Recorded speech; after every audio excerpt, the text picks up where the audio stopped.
Ang dami guys na bunga ng aking strawberry ngayon. Mag-harvest tayo ng hinog. Ayan siya guys. Ayan siya. Ayan siya guys. Super laki. Ngayon mag-harvest tayo.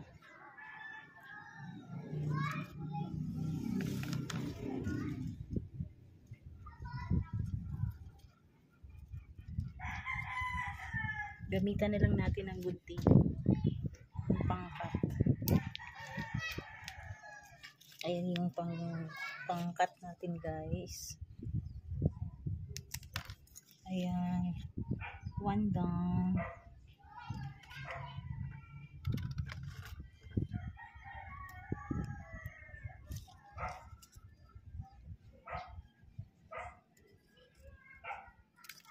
Ayan, nakadalawa na tayo.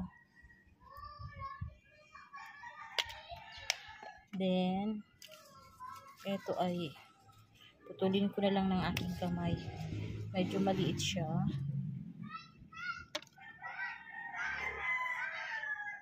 Ayan siya guys. Rutin ko na lang. Ang daming bunga nito. Ito super laki. Super laki as in. Ang laki-laki niya. Kakaiba yung shape.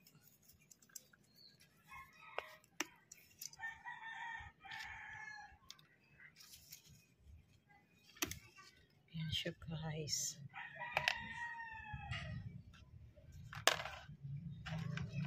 Ito ang na-harvest natin ngayong araw.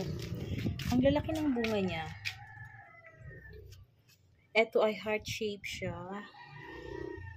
Heart shape talaga siya. And ang laki-laki ng bunga. Fresh na fresh. Walang ginamit na synthetic fertilizer. Then, dalawang jumbo. Then, ayan siya guys. Super laki. Hinog na siya. Super bango. As in talaga. Ang buto nito ay pwede na ako makapagpabuhay kung itatanim ko. Pero, hindi naman ako magpapabuhay. Dahil nga ang dami kong runners. Ayan oh. Ang ganda na ng mga seeds.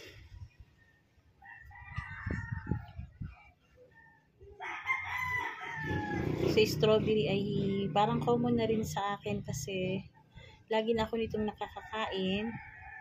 Hindi na ako kailangan bumili pa sa fruit stand kasi dito lang sa aking garden ay may nakaharvest na ako guys.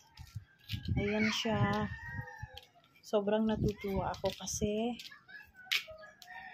dito lang sa aking rooftop ay nandito na ang hinog na strawberry.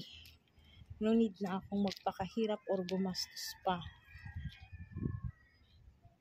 Everyday monitoring lang ang ating ginagawa. Then may talong dito. I-harvest din natin. Hinog na talong. Ayan siya guys. Ito. Hindi siya maano. Putulin na lang natin.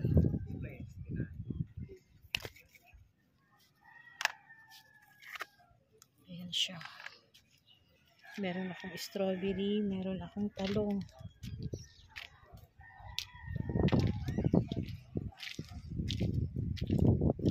Then, yung isang araw ay nabunot ko yung ibang parts ng kamote. Nakapag-harvest ako dito, hindi ko inaasahan na meron na pala silang mga laman. Hindi ko na siya nakuhanan ng video kasi gabi na.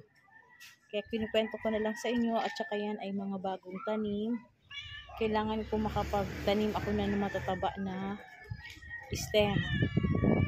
Kapag matataba na stem ang itinanim natin ay maganda rin ang magiging produkto. Then ayun ay baka doon ako kumuha ng mga stem pero medyo payat. Kaya bibili na lang ako ng bagong talbos ng kamote.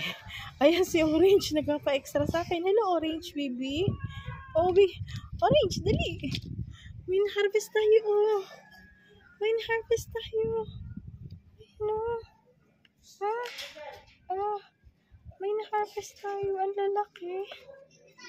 Gusto mo? Ha? Gusto? Super laki talaga, guys. Nakakatuwa. As in, oh, imaginein mo yan.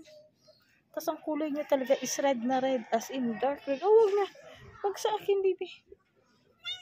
Then, heart shape. Andito naglalambing yung alaga ko. Andito sa harap ko. Ayan, naglalambing.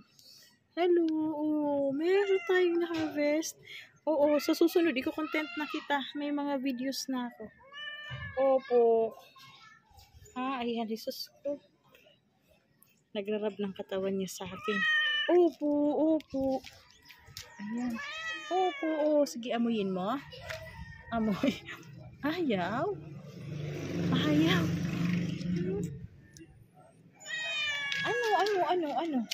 Anong gusto? Magpapakarga? Ha? Baka magpapakarga to. Hindi kita kakargahin. Ha? Hello, Orange. Halika, baby. Halika. Itong kasama ko dito sa garden. Kasi yung mama niya ay may baby. Ano? Ha? Ano? Nirarab niya yung katawan niya sa akin. Ayan siya. Halika dito. Halika na. Ay, naku talaga. I'm so blessed. May bago ang lalaki niya. Ang variety ng bunga na to ay Sweet Charlie. Sobrang tamis niya, sobrang sipag magbunga. At mabilis din siya magpadami, mag-produce ng runners. Ayun na siya, guys. Ang aki. Wow, nagpapalambing siya. Sige nga, try natin. Hello. Hello, baby. Ay! Hello. Hello. Sidekick ko yan dito. Hello, baby. Ay! Ayan. Magod. Ay, naglalambing sa akin. Hi! Maingay yung aso sa baba. Opo. Wala yung mama mo nagpapadede ng anak niya. Ng mga kapatid mo. Opo. Ano? Ayan, dinidikit niya yung sarili niya sa legs ko. Ibig sabihin, naghahanap siya ng atensyon. Ayan, paikot-ikot sa legs ko. Oh, bakit? Halika dito. Ayan. Sa susunod, ikaw na content ko. Halika. Halika dito. Halika na. Sige na, guys. Paki-support ng aking channel, Bicol Gardens TV. Paki-like, subscribe, comment, and share. Thank you for watching. Bye!